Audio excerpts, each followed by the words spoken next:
O tema da análise de hoje é o aumento da hostilidade da OTAN contra a Rússia, utilizando a Ucrânia como uma arma geopolítica, como uma arma militar. Quanto mais o tempo passa, mais fica evidente de que aquela narrativa construída pela mídia, ela não se sustenta. Qual é a narrativa que a mídia corporativa construiu desde o início, que eu tenho criticado aqui no canal? É como se fosse assim, ó, de um lado estão os russos bem equipados, treinados, forças militares, invadindo a Ucrânia, e do lado da Ucrânia estão civis fazendo coquetel Molotov em casa para lutar contra as tropas russas. Essa é uma realidade que se construiu na mídia o tempo inteiro. Tanto é que várias figuras aqui do Brasil foram lá, teve até gente que foi do Brasil para ajudar a fazer coquetel Molotov, como se a Ucrânia não estivesse sendo fortemente guarnecida por armas da OTAN. As notícias que eu vou trazer hoje para a gente discutir aqui, e 3 delas são contundentes nesse sentido, apontam para o seguinte fato: a OTAN está entrando cada vez mais para um tudo ou nada utilizando a Ucrânia. Não sei se isso é um aumento de tensão para poder sentar e negociar com melhores condições, ou se a coisa realmente vai descambar para uma selvageria completa.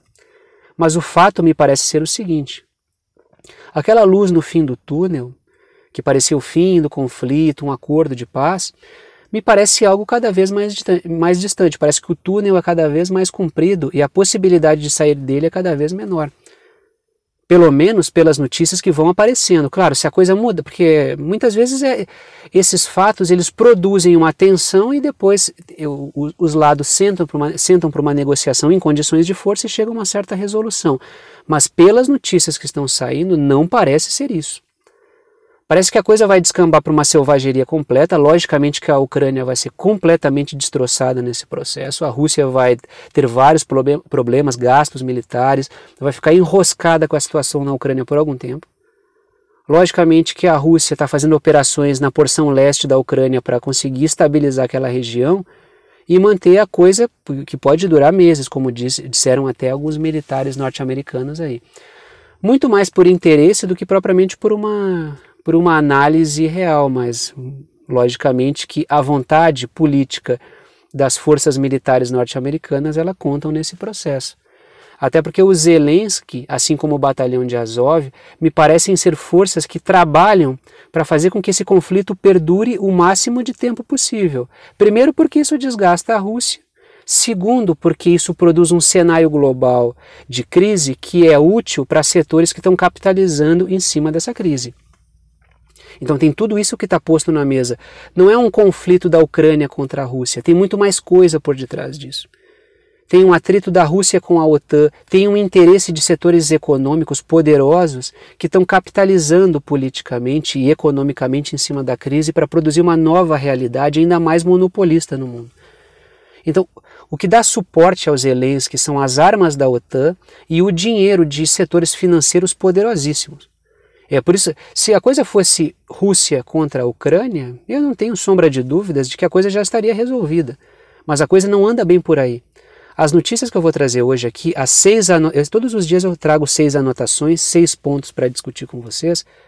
Desses 6 pontos, 3 são contundentes no sentido de que querem fazer esse conflito se prolongar para sempre, se possível. Um deles é um posicionamento da Turquia. O 5º e o 6º pontos dizem respeito à questão do gás. A questão do gás com a Bulgária, com a Polônia, com a União Europeia, com o Reino Unido. Mas os 3 primeiros pontos que eu vou discutir com vocês são contundentes, que é a posição do Reino Unido nisso, a posição da Alemanha nisso e a posição da Polônia nesse processo, posições recentes. Aí vocês vão perceber que a coisa ela é bem... Assim, ó, o clima está ficando mais tenso e não amenizando. A coisa não está estabilizando. Pelo comportamento da OTAN, me parece que as forças atlanticistas podem partir para um tudo ou nada, o que significa que essa crise global ela vai perdurar. E outra, quando a gente estiver saindo de uma crise na Ucrânia, é provável que a gente caia numa crise em Taiwan ou nas Ilhas Salomão, porque lá para a Ásia a coisa já está ficando tensa também. Então me parece um cenário de constante crise. Sai de uma pandemia, do cenário de lockdowns e assim por diante, cai num conflito na Ucrânia, sai do conflito da Ucrânia, cai num conflito com a China e Taiwan e Ilha Salomão, e a coisa vai de mal a pior. Então, é um cenário de crise constante. E nesse cenário de crise constante tem gente ganhando muito dinheiro e o povo está perdendo todo o seu dinheiro, a sua condição de vida e assim por diante. Não à toa, o Zelensky andou fazendo exigências aí que têm irritado profundamente setores setores populares nos Estados Unidos. Tanto é que tem protestos que aconteceram durante 3 dias, para criticar a postura do governo que injeta um monte de dinheiro na indústria de armas, financia conflito na Ucrânia, banca guerra na Ucrânia, coloca a Ucrânia a Ucrânia faz uma guerra por procuração, mas os americanos bancam essa brincadeira, até porque esse dinheiro vai para a indústria de armas e enriquece muita gente também. Enquanto o povo norte-americano está lascado, vivendo uma inflação, uma situação de decomposição do seu poder aquisitivo, isso nos últimos 30, 40 anos.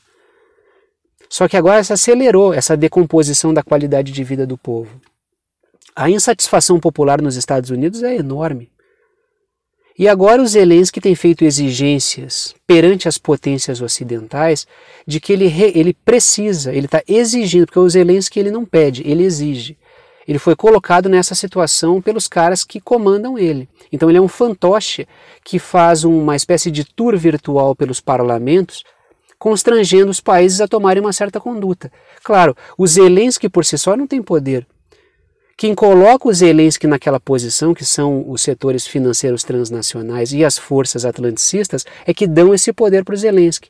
Utilizam o Zelensky a constranger as nações, a gerar uma comoção internacional, para que o conflito na Ucrânia perdure para sempre. Porque isso produz crise, porque isso vende muita arma, isso produz um gasto militar enorme. Agora o Zelensky está exigindo 7 bilhões por mês para manter a sociedade ucraniana, para manter os gastos militares. Ele falou de gasto humanitário, ele nem falou de armas. Então o Zelensky está exigindo das potências ocidentais 7 bilhões por mês. Acho que só dos Estados Unidos são 2 bilhões por mês que ele está exigindo.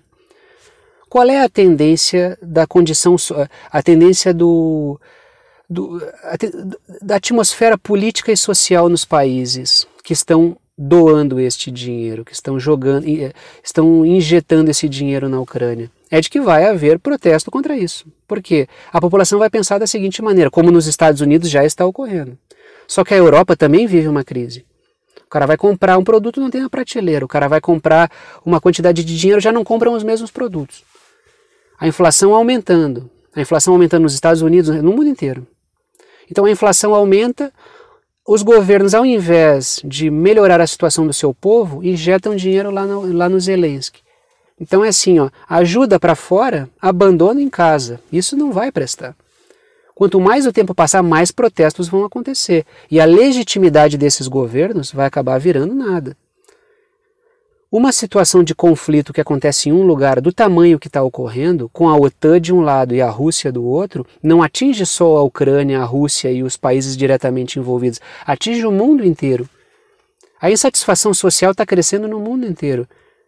Quando a prateleira fica vazia, o armário do trabalhador fica vazio, quando a classe média não consegue mais comprar as mesmas coisas, a chinela canta na rua. Isso vai tornar os países muito mais difíceis de governar. E, inclusive, isso vai facilitar uma série de golpes políticos bancados de fora para dentro. Porque uma situação de instabilidade pode ser manobrada por grupos estrangeiros para colocar no poder um líder mais fantoche. Então tem todo um cenário complicado. Um cenário de governabilidade instabilizada. Ou desestabilizada, chamem como vocês quiserem. Vamos entrar nos 6 pontos e vamos discutir então esse cenário de piora, né, de aumento da tensão. Isso é um cenário de aumento de tensão. Então assim, os 4 primeiros pontos são sobre o aumento da tensão, mas os 3 primeiros são evidentes. O 5º ponto diz respeito à questão do gás e o 6º também. O 4º é um posicionamento da Turquia. Então essas são as 6 notícias que eu trouxe para a gente discutir. Então faço uma análise geopolítica em cima dos fatos que acontecem. Quem acompanha o canal aqui sabe qual é a proposta. Então misturo um monte de informações aí para a gente chegar a uma conclusão do que acontece no mundo, já que o mundo não é um lugar fácil de entender. Primeiro ponto, o Reino Unido, olhem isso, cara, olhem a gravidade disso aqui, tá? O Reino Unido sugeriu que a Ucrânia ataque regiões no território russo com armas britânicas. Vou repetir isso aqui para ver. Tu entendeu, é justamente o que tu entendeu. O Reino Unido sugeriu que a Ucrânia ataque regiões russas com armas britânicas. Segundo os britânicos, isso não vai gerar um problema porque não é uma intromissão direta dos britânicos no conflito.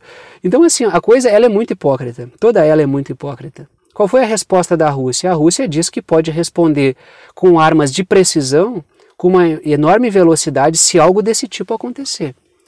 A princípio, a Rússia falou que vai atingir pesadamente Kiev se isso acontecer. Agora, se a coisa descamba para um atrito, esse é o risco, entendeu? Do Reino Unido atritar, da coisa virar um conflito direto entre Reino Unido e Rússia. Esse é o grande risco. Porque tu está numa situação de conflito e as coisas não são tão controláveis assim. Um passo para fora da linha e tu puxa todo mundo para dentro de um conflito generalizado. Não é assim uma guerra, uma coisa completamente racionalizada. Ela é em boa medida racionalizada e racionalizável. Só que tu tem o fator aleatório. E o fator aleatório, muitas vezes, ele transforma todo o rumo da história. Então, é isso que é preciso colocar na mesa. Tu está trabalhando, não é assim, ó, aquelas coisas, sabem, da química, da CNTP, das condições normais de temperatura e pressão. Tu tenta emular isso num campo de guerra com estratégia, mas a coisa é muito mais complexa. Segundo ponto, a coisa continua agravando, tá? A Alemanha decidiu enviar armamento antiaéreo para a Ucrânia. Vou repetir. A Alemanha, que até então vinha guardando uma postura mais assim, mais comedida, mais prudente, porque ela depende muito do gás russo. A Alemanha decidiu enviar armamento antiaéreo para a Ucrânia e vai disponibilizar treinamento para que os militares ucranianos também aprendam com as forças armadas alemãs a utilizar este equipamento. Então é uma entrada mais contundente da Alemanha no conflito. A Alemanha que vinha resistindo a fazer isso. França e Alemanha vinham tendo uma conduta de maior prudência. Tanto é que as forças do leste europeu, alguns países do leste europeu, vinham tendo uma conduta muito mais aguda contra a Rússia do que propriamente a Alemanha e França. Só que a Alemanha e França são lideranças. A Alemanha é uma potência econômica e a França é uma potência militar. Um país que tem armamento nuclear, que vinha se recusando a ter essa conduta tão firme contra a Rússia, por causa das relações econômicas entre ambos, para manter um certo equilíbrio. Só que na medida em que a coisa penda para a Alemanha e França entrar de sola nessa aventura anti-russa, a coisa vai ganhar contornos muito mais drásticos. Me parece que a consolidação de uma bolha que engloba Europa, Estados Unidos, Canadá e Oceania está cada vez algo mais acentuado. A possibilidade de Suécia e Finlândia entrarem na OTAN comprova isso também. Tanto é que teve exercício, deixa eu me lembrar, eu não anotei essa notícia aqui. Está tendo exercício militar da OTAN no Mar Báltico e a Finlândia está participando desses exercícios também. Está tendo agora, acho que é por esses dias que estão acontecendo esses exercícios. Então a coisa ela vai ganhando contornos cada vez mais drásticos. Quem achava que a saída de um conflito estava logo ali, parece que às vezes assim, ó, sabe quando tu está esperando sair o sol para ir na praia, daí parece que vai sair o sol, nubla tudo e fecha tudo de novo. A geopolítica funciona muitas vezes assim. E às vezes o sol sai do nada e tu nem viu. Tu nem percebeu, mas o tempo estava fechado, de repente saiu o sol. Porque todos os lances são muito rápidos. Muitas vezes o aumento da tensão só se presta a criar melhores condições para sentar e negociar. Mas muitas vezes a coisa não é assim. Muitas vezes o aumento da tensão leva a um cenário mais longo de conflito. Com as notícias que estão aparecendo agora, me parece que é isso. Não me parece que o sol vai sair logo, não. E o sol seria um cessar-fogo. Com a Rússia conseguindo chegar a um acordo com a Ucrânia a respeito de delimitações territoriais. A Rússia conseguindo a região do Donbás e firmar uma posição na Crimeia, e a Ucrânia conseguindo pôr fim ao conflito e garantindo que regiões de povos de origem russa consigam ter uma espécie de autodeterminação. Me parece que esse seria o ideal, mas o ideal muitas vezes está muito distante. Então hoje a coisa não me parece caminhar para um cessar-fogo, mas sempre deixem no horizonte essa possibilidade de ser um aumento de tensão para sentar e negociar. Então deixem as duas vias aí na mesa. Terceiro ponto. A Polônia decidiu enviar tanques para a Ucrânia em sua campanha anti-Rússia. Repito, então os 3 primeiros pontos são de um aumento enorme de tensão. A Polônia decidiu enviar tanques para a Ucrânia em sua campanha anti-Rússia. Eslováquia e República Tcheca já haviam feito isso. Então, tu percebe o quê? Que existe um aumento. A Polônia está liderando uma ampla campanha anti-Rússia. Então, não me parece que a tensão ela vai amainar, me parece que a coisa está ampliando. E me parece que a consolidação de uma bolha ela está se confirmando também. Uma bolha ocidental de um lado, uma bolha eurasiática do outro, e o restante dos países com tentando manter um pé em cada canoa com toda a dificuldade do mundo. Como é que fica o Brasil nisso? Vamos ver. Como é que ficam os países africanos nisso? Vamos ver. Porque são países que querem guardar relações com a Eurásia, mas também têm relações com o Ocidente. 4º ponto. A Turquia voltou a alertar a OTAN, então isso também representa um aumento de tensão. Tá? A Turquia, o governo turco, voltou a alertar a OTAN contra a entrada de navios de guerra no Mar Negro. Aí tu pensa, por que a Turquia pensa... Não, só uma coisa. Pega e abre aí um mapinha, um mapa mundi, e tu observa a região do Mediterrâneo e observa onde fica a Turquia e observa a posição do Mar Negro em relação à Turquia. Se tu for observar que, até coloquei um mapinha esses dias no grupo lá no canal do Telegram, o link do canal do Telegram do Verdade Concreta está na descrição aqui embaixo. Ou tu pesquisa lá no Telegram, Verdade Concreta, que tu vai achar o canal. O litoral norte turco é banhado pelo Mar Negro. Se acontecer qualquer conflito marítimo no Mar Negro, se essa guerra poluir o Mar Negro, eu digo poluir no sentido de se estender para o Mar Negro, virar um conflito naval no Mar Negro, a Turquia vai ser arremessada para dentro desse conflito também. Então, a posição da Turquia de impedir a entrada de navios de guerra no Mar Negro não é uma posição para defender o lado A ou o lado B, é uma posição para manter-se fora do conflito. Existe um Mar Negro separando a Turquia do conflito. E outra, a OTAN muito bem pode levar o conflito para o Mar Negro para jogar a Turquia para dentro do conflito. Para que a Turquia tenha que ter uma posição mais aberta e gerar instabilidade, desestabilizar o governo do Erdogan, que é uma figura que apoia a OTAN às vezes, mas muitas vezes não apoia. O Erdogan tem essa postura ensaboada dele. Então esse tipo de liderança não é muito do gosto das forças atlanticistas. Eles preferem uma marionete ao estilo Zelensky. Governantes como Narendra Modi, como Erdogan, como Viktor Orbán na Hungria, Narendra Modi na Índia, Viktor Orbán na Hungria, o Erdogan na Turquia, são figuras que, assim, os caras não gostam porque elas são difíceis de tu ler, cara, né? É difícil de tu ler as posturas. O cara tem uma postura geopolítica, ele faz um rebolado geopolítico ali que ele não faz um aceno muito claro, porque no final ele está tentando buscar os interesses dele. Então, contaminar o Mar Negro é puxar a Turquia para dentro do conflito, e a Turquia não quer entrar nisso aí. E nem deve, né? Tanto é que a postura que eu falo para o Brasil é, não entra nisso aí, o problema não é nosso. A gente tem que manter mercados com o Ocidente e mercados com a Eurásia e continuar comprando da Rússia, continuar vendendo para lá, vendendo para cá, comprando de cá e comprando de lá. Essa é a postura adequada. A gente já tem muitos problemas internos para trazer um problema que não é nosso. A Turquia está tentando guardar a mesma posição. 5º ponto. Agora vamos falar um pouco sobre a questão do gás, que tem a ver diretamente com o conflito também. A Rússia cortará o envio de gás para a Polônia, que se recusou a pagar em rublos. Tem aquela questão da recusa para pagar em rublos. E a Bulgária, ela vai no mesmo sentido. Como Polônia e Bulgária se recusaram, não sei se vai ter uma redução ou um corte total, tá? Ainda não ficou muito claro para mim. Até se vocês tivessem informação, por favor, me comentem aí se é um corte total ou se é uma redução da quantidade de gás que vai para o país. Mas a Rússia está dentro do possível pressionando. Vai cortar? Não sei, mas isso é uma ameaça, porque é assim que funciona. Não é assim o cara fecha a torneira e pronto. Ou se o cara não fecha a torneira é porque ele não quer fazer. Não é assim, a vida não é assim. A coisa é tudo muito complexa, é um jogo de ameaças. Ameaça, vou cortar, não cortei, vou cortar, cortei um pouquinho. Por quê? Porque esse é o jogo de pressão, até que os países paguem em rublos. Tanto é que olhem o 6º ponto. Existe avanços e recuos nesse processo. Olhem o 6º ponto. Enquanto isso, enquanto a Bulgária e a Polônia vão ter o gás cortado, Reino Unido e a União Europeia confirmaram transações em rublo com a Rússia, que é aquela coisa que eu botei no canal hoje de manhã, um recorte, né? Faça o que eu digo, não faça o que eu faço. Sancionem a Rússia, o Reino Unido vai lá e colabora para pagar o gás em rublos.